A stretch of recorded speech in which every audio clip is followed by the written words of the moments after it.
Good morning everybody, कैसे हैं सब लोग। आज बेसिकली जो बात होने वाली है वो है, the topic is life becomes hell after this, and it's a very important topic to understand right now, because इस पे मैंने पहले भी बात कर रखी है।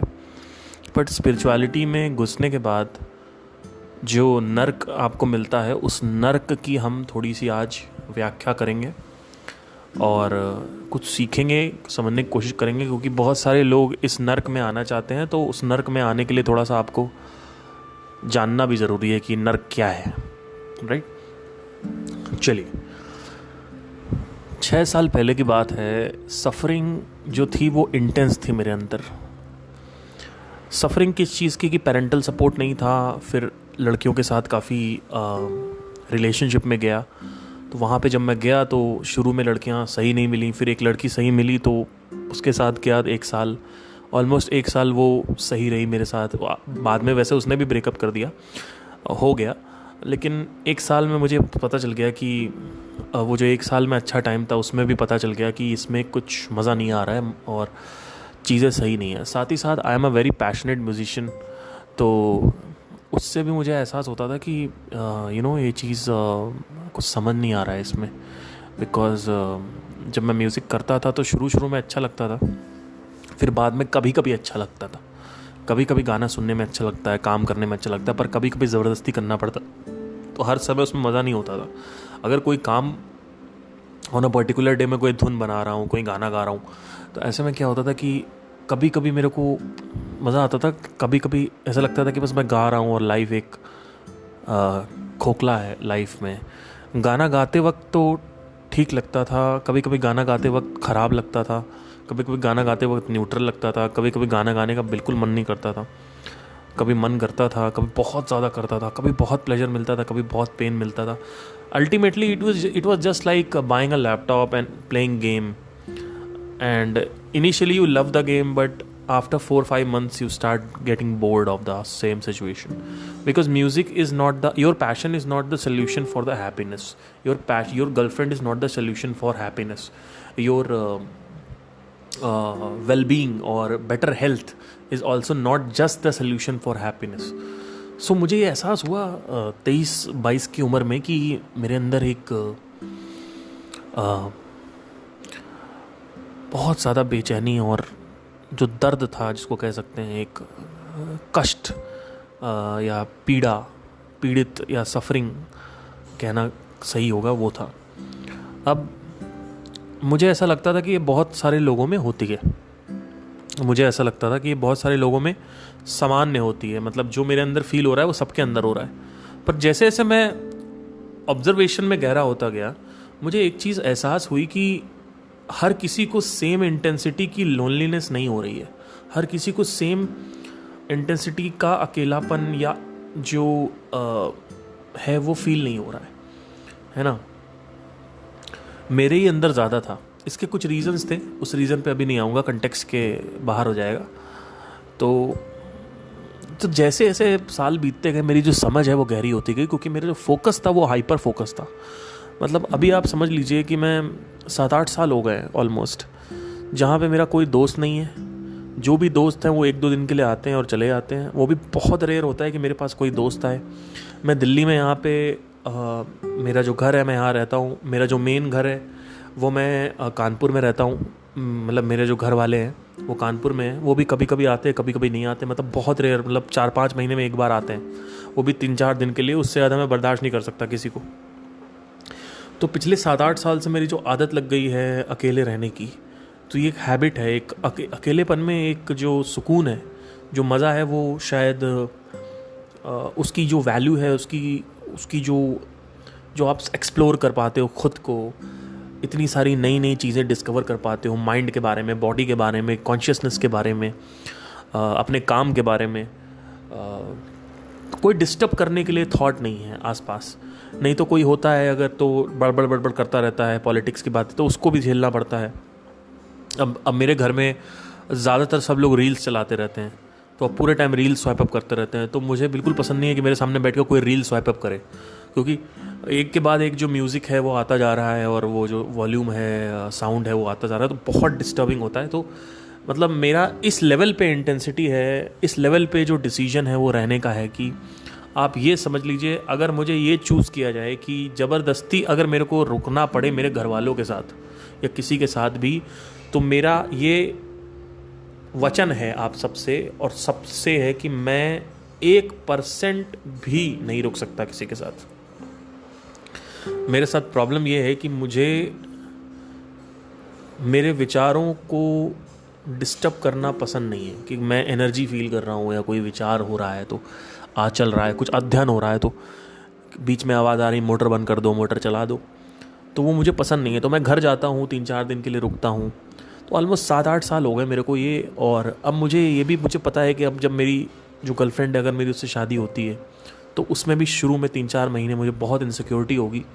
तो हमने पहले ही डिसाइड कर लिया है कि आपका रूम अलग रहेगा, मेरा रूम अलग रहेगा। ये उसका भी डिसीजन है, मेरा भी डिसीजन है, और मेरे हिसाब से सबका डिसीजन होना चाहिए कि आप सर पे मत चढ़े रहो, क्योंकि जितना ज़्यादा आप कांटेक्ट में रहोगे उतनी जल्दी आप बोर हो जाओगे, ये भी याद रखिए। तो स्पार्क होना चाहिए, एक इंटेंसिटी जो है वो होनी चाहिए आपस के बीच में। तो बहरहाल समझ जब गहरी हो गई मेरी, तब मैं अकेला रहना सीख पाया, तब मैं एकांत में रहना सीख पाया। फ्रॉम लोनलीनेस टू अकेलापन, this was the journey which I was going through. So you need to understand that one thing, that you will not be able to stay by yourself without knowing the truth. No matter how much drama you do, that I love loneliness, I like to be myself, but actually you are a hypocritic. You will be not, जो लोग कहते हैं ना मुझे बड़ा मज़ा आता है कि एकांत में रहने का, these people are hypocritic. They will not be able to survive without laptop, without phone, without anybody talking. सो जो इंटेंसिटी थी, जैसे जैसे वो इंटेंसिटी धीरे होती गई, मतलब गहरी होती गई मेरी समझ की जो इंटेंसिटी है, तो मैं अकेले में अपने साथ रहने लगा। ठीक है, अब क्या हुआ कि जब आपको ये पता चलता है कि आप कौन हैं, तो वैराग्य जो है वो आपके जीवन में आगमन करने लगता है। वैराग्य जो है वो आने लगता है। वैराग्य मतलब क्या होता है? कोई भी तरीके का डिज़ायर, कोई भी तरीके का फियर आपकी ज़िंदगी में अगर है तो वो निकलने लगेगा, उसको पकड़ नहीं पाओगे आप। ठीक है, सो इसी को मैं बोलता हूं the door to hell. This is one of the most disgusting thing to be in, because if you are not able to do any action, right now you are doing action, somebody is doing padhai, somebody is doing business, somebody is doing this, somebody is dancing, acting, somebody is singing, but what happens that if you are not able to do this, no, let me frame it right, अगर आपकी जो चाह है वो ही खत्म हो जाए ये सब करने की, तब क्या होगा?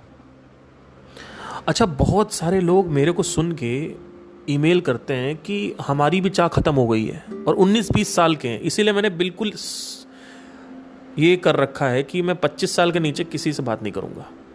हो गया आप कोई भी, जब तक तुम मुझे एक ऐसी बैक स्टोरी नहीं दे रहे हो जिस बैक स्टोरी में मेरे को लग रहा है कि हाँ भाई ये कुछ इसका मुझे लग रहा है कुछ इससे बात करनी चाहिए, जो सेंस ऑफ मैच्योरिटी है वो तुम्हारे शब्दों में मुझे दिख जाती है।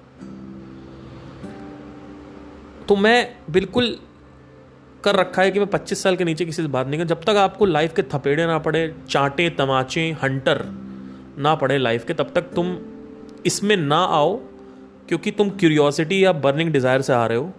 तो don't come into spirituality. So why these people, because these people, if you see the email, if I show you the email, lot of emails are coming every day, 25 emails every day I'm coming, and I'm reading some of them, and I see this pattern where people are asking me a lot of stupid things which is not associated with spirituality. They have not taken the definition of spirituality seriously. They don't know what is spirituality. They have some illusory definition of the word spirituality. So these people who are 20-year-old, these people listen to me, and these people email me, and the email goes like this कि हमने भी spirituality में जाना चालू कर दिया है और हमको भी कुछ करने का मन नहीं करता, अब आपकी तरह हो गए हमको कुछ करने का मन नहीं करता। बिल्कुल सही बोला। अरे आप स्पिरिचुअलिटी की वजह से नहीं हो, आप आलसी हो। There is a difference between आलसी एंड स्पिरिचुअलिटी। आलसी मतलब क्या? आलसी मतलब वो जिसके माँ बाप की छत उसको मिली हुई है, वो माँ बाप के पैसे से 10 रुपए की मैगी खाता है रोज, 500 रुपए का पिज़्ज़ा ऑर्डर करता है, दोस्तों के साथ जाके दारू मदिरा सेवन करता है, इधर उधर की बातें करता है। ये इंसान बोल रहा है कि मुझे वैराग्य प्राप्त हो गया है, और इस वैराग्य से मेरे अंदर एक ऐसी चीज़ उमक के आई है कि मुझे कुछ करने का मन नहीं कर रहा है। ये वैराग्य नहीं है सर, ये आलस्य है। ठीक है, ये आलसी पना है। आपको समझना पड़ेगा कि आलसी और वैराग्य में क्या एक्चुअली डिफरेंस है, डिजायरलेसनेस में और आलस में क्या डिफरेंस है। आलस इसलिए तुम्हें हो रही है क्योंकि तुम घर में बैठे हुए हो, तुम्हारे पास है लोग फीड करने के लिए। ये चीज जब तुम 30 साल की उम्र में मेरे को बोलोगे, 35 साल की उम्र में बोलोगे, तब मैं इन्वेस्टिगेट करूंगा कि भैया ये क्यों बोला जा रहा है, बैकग्राउंड क्या है। 17-18 साल के लड़के लड़कियां आते हैं, नाटक करते हैं स्पिरिचुअलिटी में, जबकि कोई जरूरत नहीं है इसमें आने की, क्योंकि तुम आ ही रहे हो जिज्ञासा के द्वार से। तुम पीड़ित के द्वार से नहीं आ रहे हो, तुम लोनलीनेस के द्वार से नहीं आ रहे हो, तुम आ रहे हो क्यूरियोसिटी के द्वार से। तुम्हारे अंदर अभी भी डिजायर पड़ा हुआ है क्या करने का? सेक्स करने का, गर्लफ्रेंड बनाने का, सच्चा प्यार ढूंढने का तुम्हारे अंदर है। जब मैं तुमसे पूछता हूं तो तुम कहते हो मैं सिंगल हूं, आज तक मेरी गर्लफ्रेंड नहीं बनी है, तो इसका मतलब तुम्हारे अंदर डिजायर है। बिना किसी चीज को एक्सपीरियंस किए हुए तुम डिजायर खत्म ही नहीं कर सकते, ये तो तुम प्रोटोकॉल के खिलाफ जा रहे हो। ये जो लोग बोलते हैं ना कि सब छोड़ दो, अरे सब छोड़ो स्वाद लेके, बिना स्वाद लिए कुछ छूटता नहीं है, ये सब मिथ्याचार कहलाता है। ऐसे लोग मिथ्याचारी कहलाते हैं। बिना स्वाद लिए कुछ भी नहीं छूटता है। ये जो बातें होती ना कि हाँ मज़ा आ रहा है, हाँ सुनते रहो इनको, अपना कुछ बोलते रहो, आपस में बात करते रहो, मज़ा आ रहा है, कुछ नहीं होने वाला। इसको आलसी लोग बोलते हैं। आलस्य और वैराग्य में डिफरेंस होता है। ठीक है, अब वैराग्य क्या है समझने की कोशिश करो। तुम्हारे अंदर एक बहुत ही इंटेंस डिजायर था, तुम्हारे जिंदगी में पैसा नहीं है, उसके बाद भी तुम्हारा मन नहीं लग रहा है काम करने का। उसके बाद भी तुम्हारा जो है कि ये जो रीजन है वो ये नहीं है कि मेरा मन नहीं कर रहा, वो रीजन ये है कि तुम्हें एक्चुअली समझ ही नहीं आ रहा है कि क्यों काम करें। तुम्हें रीजन नहीं दिख रहा है, क्योंकि काम करने से होगा क्या। आपको ये लगता है कि अगर आप कुछ बन जाते हो लाइफ में तो उससे कुछ होने वाला है, आपको पता है कुछ नहीं होने वाला, तो करने की जरूरत क्या है, कुछ छूटे। क्योंकि देखिए इसमें चाहे कुछ करो चाहे ना करो, ब्रह्मांड को कोई फर्क नहीं पड़ता है। वैराग का मतलब समझने की कोशिश करिए। वैराग मतलब होता है beyond desire. What do you mean by beyond desire? मतलब you have experienced your desire, then only you are going beyond. Okay, so there is a distinct between आलस्य एंड वैराग्य। ठीक है, आलस आप बैठे हुए हो, आपको लग रहा है हाँ कुछ नहीं करने का मन करता है, ये वो अब ये वो ऐसा ये वो, कुछ नहीं, सब आलसीपना है। क्यों? तुम पूरे टाइम सोशल मीडिया पे रील्स देखते रहते हो, तुम कहते हो कुछ करने का मन नहीं करता। तुम पूरे टाइम पबजी खेलते रहते हो, तुम कहते हो कुछ करने का मन नहीं करता। तुम पूरे टाइम पॉर्न देखते रहते हो, तुम कहते हो कुछ करने का मन नहीं करता है। हाँ, तुम बाहर घूमते हो, तुम इधर उधर की बातें करते हो, तुम्हें वो करने का कैसे मन कर रहा है? बियॉन्ड डिजायर मतलब क्या? जो डिस्ट्रक्टिव चीजें हैं वो भी छूटेंगी, उसमें भी आपको लगेगा कि कोई जरूरत नहीं है करने की। ये जो सेक्स को लेके इतना पागलपन है, बच्चा पैदा करने को लेके इतना पागलपन है, ये सारे डिजायर छूटने लगते हैं। तुमको लड़की चाहिए, स्त्री चाहिए, तुम्हें सच्चा प्यार तुम्हें चाहिए, लेकिन तुम नाटक कर रहे हो मेरे वीडियोस या किसी और के वीडियोस देख के कि तुम्हें नहीं चाहिए। एक बहुत ही बड़ी गलत फहमी है, इससे इतनी जल्दी बाहर आ जाओ, सही होगा। इसीलिए जो 18 से 24 की रेंज है जो स्पिरिचुअलिटी में, उनसे बात नहीं करता हूँ। उनके जो ईमेल हैं वो इतने फुद्दू ईमेल्स होते हैं, आप समझ लीजिए। मेरे पास कल ईमेल आया एक, मुझे एंजल्स दिखते हैं। एक ईमेल आया उस दिन कुंडलिनी के बारे में कि कुंडली जागृत कैसे करें। एक ईमेल आया कि अच्छा ये बताइए थर्ड आई खोलें उसमें मैनिफेस्टेशन हो जाएगा। अच्छा पास्ट लाइफ के बारे में कैसे जाने। मतलब तुमने स्पिरिचुअलिटी में भी चमत्कार ले आए तुम जो नॉन स्पिरिचुअल लोग हैं, जो रिलीजियस लोग हैं, वो भी चमत्कार ही फॉलो करते हैं। कोई भगवान फॉलो कर रहा है, कोई किस्मत फॉलो कर रहा है, कोई कुंडली के ग्रह फॉलो कर रहा है। मम्मी तुम्हारी रोज पूजा करती हैं क्योंकि एक डिजायर है, तुमको लगता है उसमें कुछ पड़ा है, कुछ हो जाएगा, कुछ नहीं होता। तो ये जो आपको श्रद्धा है तो आप भगवान की पूजा करिए, लिटरली पूजा करिए, अगर आप बिना कुछ मांगे पूजा कर रहे हैं तो ठीक है। तो ये जो बात है ना ये कि ये जो चमत्कार है ना आप जो लेके आते हो स्पिरिचुअलिटी में, क्योंकि हम ना कहीं हमें फैंटेसी वर्ल्ड ज़्यादा प्रेफर करते हैं और रियलिटी जो है वो हमें पसंद नहीं है। ये जो टर्म आया कुंडलिनी, या फिर एंजल्स दिखते हैं, राक्षस दिखते हैं, प्रेत दिखते हैं, आत्माएं दिखती हैं। अच्छा एंजल दिखते हैं, प्रेत नहीं दिखते हैं इनको। अगर तुम्हें एंजल दिखेंगे तो प्रेत भी दिखेंगे, है ना। लेकिन तुम्हें जो चाहते हो तुम वो दिखता है तुम्हें। तुम भ्रमित हो, खुद को इल्यूजन डाल लो, दूसरे के अंदर इल्यूजन डाल लो। स्पिरिचुअलिटी का मतलब ये नहीं होता है kundalini, third I, past life regression and all these things, तंत्र। स्पिरिचुअलिटी का मतलब क्या होता है? Chapter of self. अध्य मतलब चैप्टर, सेल्फ खुद का चैप्टर। इसके अलावा जो बातें हो रही है ना ये फालतू के चोचले हैं। सत्य की बातें करो और मृत्यु की बातें करो, दो बात करो तो स्पिरिचुअलिटी है। ये एंजेलिक बात मत करो कि मुझे एंजल्स दिखते हैं। आपको एंजल्स नहीं दिखते, आपको पागल खाना दिखाना पड़ेगा थोड़े टाइम में। जिस तरीके से आप बातें कर रहे हो मुझे एंजल दिखता, आपको पागल खाना दिखाना पड़ेगा थोड़े टाइम में। आपको आगरा के पागल खाने में ले जाके भर्ती कराना पड़ेगा जिस तरीके से। इसलिए सुधर जाओ पहले। इस तरीके की बातें जो आप करते हो थोड़ा आसपास देख के बातें करो। और बेटर है कि आप कहीं बातें मत करो, चुपचाप इस इल्यूजन से बाहर आ जाओ और चुपचाप पढ़ाई करो। नहीं तो एंटरप्रेन्योरशिप में दिमाग लगाओ, ये फालतू के ढकोसलों में मत पड़ो, क्योंकि किसी को कोई प्रॉब्लम नहीं है। सही बताऊं तो हार्डली करोड़ों में से कुछ एक दो लोगों को प्रॉब्लम होती है। वो आदमी करेगा सीरियसली, वो मेरे को चाहे सुने या किसी और को सुने या ना सुने, उससे कोई फर्क नहीं पड़ता है। हार्डली एक या दो प्रॉब्लम होती है बस, ठीक है। तो ये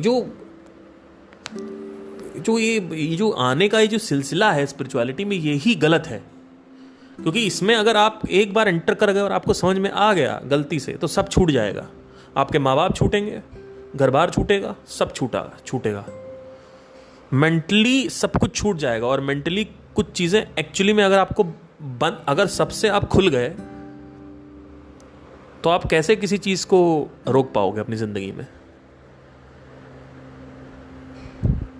और करोगे क्या फिर जब कुछ बचा ही नहीं करने के लिए? तो अभी तुम सारी ऊर्जा अपनी लगा रहे हो, अभी तुम्हें यही नहीं पता ऊर्जा की प्रकृति क्या होती है, ऊर्जा के गुण क्या होते हैं। अरे ऊर्जा तो काम करेगी ही करेगी, तुम्हारी समझ हो गई है या नहीं हो गई उससे क्या फर्क पड़ता है। तुम सत्य को जान गए हो या नहीं जान गए उससे कोई फर्क नहीं पड़ता है। ऊर्जा तो काम करेगी, ऊर्जा तो कहेगी मेरे को बाहर निकालो, या तो तुम उसको इंटेलेक्चुअली बाहर निकालोगे, लेकिन इंटेलेक्चुअली तुमने सब कुछ छोड़ रखा है। तो खाली दिमाग शैतान का घर, फिर तुम मैस्टरबेशन करोगे या सेक्स करोगे, वापस जाओगे तुम फिर उसी दिशा में, क्योंकि ऊर्जा है, ऊर्जा भगाएगी तुम्हें। जब आदमी सब कुछ समझ जाता है तो ये सारी चीज़ें छूट जाती हैं, जो भी तुम्हारे वासनाएं हैं वो छूट जाती हैं। जब ये वासनाएं छूट जाती हैं तो तुम्हें इस वासना को पकड़ के रखना पड़ता है। रामकृष्ण परमहंस की एक कहानी है, अपने स्टूडेंट को पढ़ाने के बाद वो अपनी पत्नी से पूछते थे, हे इधर आओ, क्या बना है आज, क्या बना है? तो शुरू के कुछ महीनों में उन्होंने इग्नोर किया। रोज़ का रोज़ जैसे ही उनके जो शिष्य वो जाएं, बोलते क्या बना क्या। तो एक दिन उनकी पत्नी इरिटेट हो गई, बोलती है कि भैया आप इतने बड़े गुरु हो, आप लोगों को आत्मज्ञान की बातें देते हो, आत्म शिक्षा देते हो, और तुम्हें ऐसी इतनी गिरी हुई हरकतें कर रहे हो, ये क्या तरीका है आपका?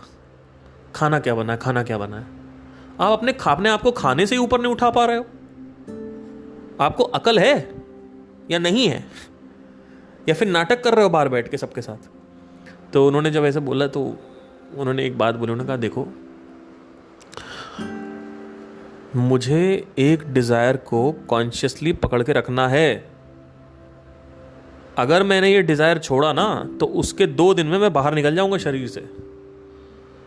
ठीक है, तो समझने की कोशिश करो, मैं जानबूझ के बना के रखता हूं। जिस दिन मैं तुमसे कहूं कि आज मुझे मत बताओ क्या नहीं क्या बना है, उस दिन समझ लो मेरे पास 3 दिन बचे हुए जाने के लिए बस। और वही हुआ, इस महासमाधि के 3 दिन पहले उन्होंने पूछना बंद कर दिया कि खाने में क्या बना है, और समाधि ले ली। तो सर, जीवन को जीने के लिए, शरीर में रहने के लिए डिज़ायर्स होना बहुत ज़रूरी है। वो जो डिज़ायर है इनके पीछे भागो, नहीं तो पैसे से सफरिंग क्रिएट होती है। पैसा ना हो तो या तो सब छोड़ दो, ना शादी करनी है ना घर बार, कुछ नहीं, कह दो हमसे नहीं होगा, मैं जा रहा हूँ मंक बनने, बाहर रहो, केदारनाथ चले जाओ, वहाँ पे रहो।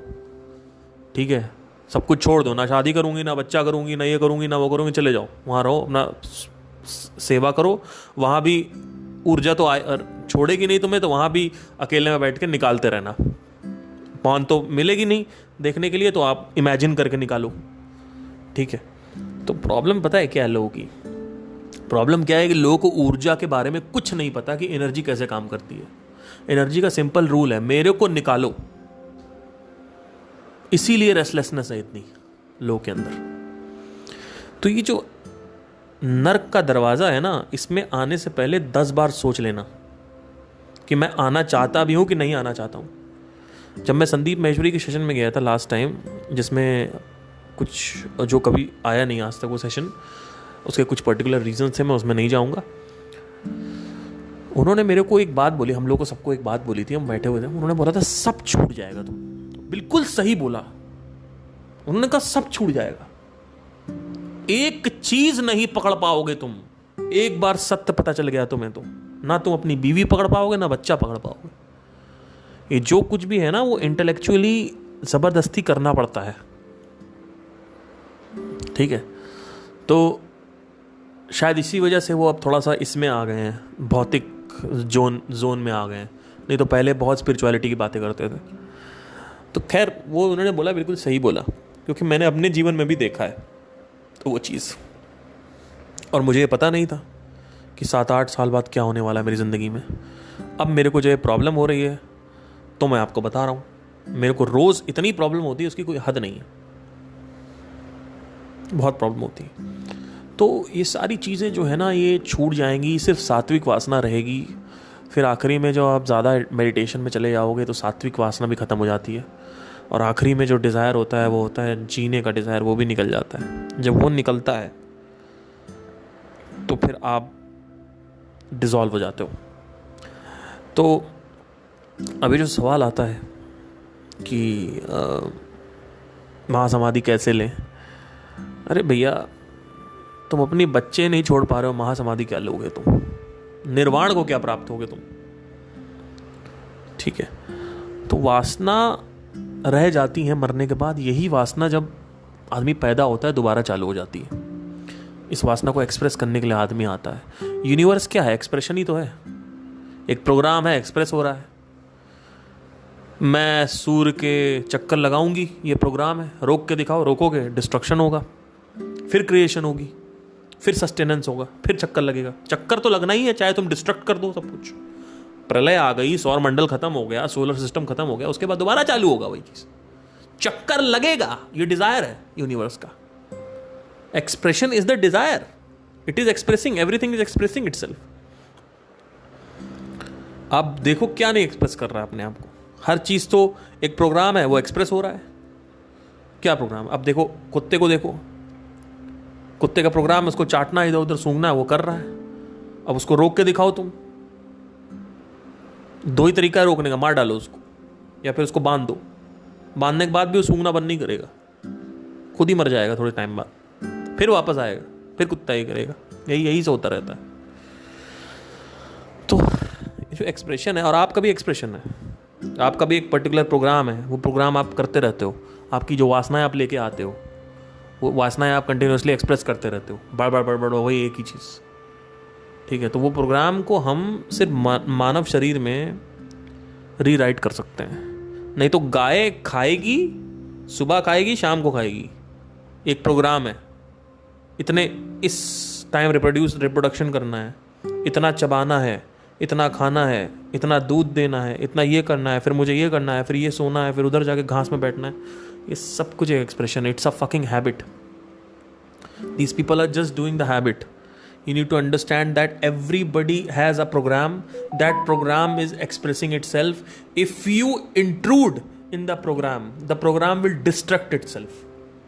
So every single thing which you are seeing, right from the space to the planets to the constituents of the planet, every single thing is expressing itself, sir. So you need to understand that whatever you are doing it for a reason. If you are doing it for a reason, then it is okay. If you are not doing it for a reason, it's not okay. Why are you doing spirituality? If I ask you, why are you in spiritual path? When you know कि एक नर्क है जो खुल जाएगा आपके लिए, वो नर्क क्या है? कुछ नहीं कर पाओगे, सब कुछ छूट जाएगा। ये जो आपको पढ़ाई आपकी इंपॉर्टेंट लगती है, आपका जो ये सब पति और ये मम्मी पापा ऐसा इंपॉर्टेंट लगते हैं ना, जब आपको रियलिटी दिखेगी ना, तो ये सब कुछ छोटा लगने लगेगा और ख़त्म ही हो जाएगा आपके माइंड से।